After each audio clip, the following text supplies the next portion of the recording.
అందరికీ నమస్కారం. నేను మీ doctor Sravani. Hope your all doing well. So ఇప్పుడే నేను ఒక కేస్ చూశాను. ఐ థాట్ మీతో డిస్కస్ చేయాలి ఈ విషయాన్ని అని. సో ఆవిడ నా దగ్గరికి సైకోటిక్ సిమ్టమ్స్తో వచ్చారు.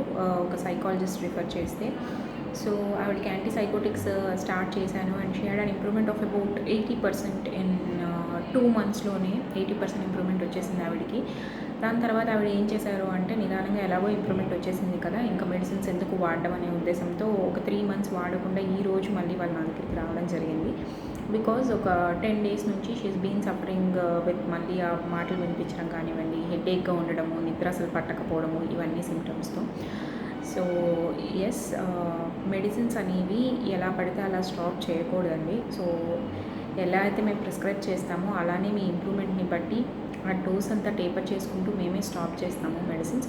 సో ఇంప్రూవ్మెంట్ వచ్చేసింది కదా, ఇంకా ఈ మెడిసిన్స్ అవసరం లేదు అనే దాంతో చాలామంది ఇలా మెడిసిన్స్ని వాళ్ళంతటా వాళ్ళు స్టాప్ చేసేసి డాక్టర్ దగ్గరికి వెళ్ళడం ఆపేస్తారు. అది మీకే చాలా ఇబ్బందికరమైన విషయం. ఎందుకంటే ఫ్యూచర్లో డెఫినెట్లీ ఆ సిమ్టమ్స్ అనేవి మళ్ళీ రివర్ట్ బ్యాక్ అవుతాయి, కరెక్ట్గా మనం టేపర్ చేసి స్టాప్ చేయకపోతే.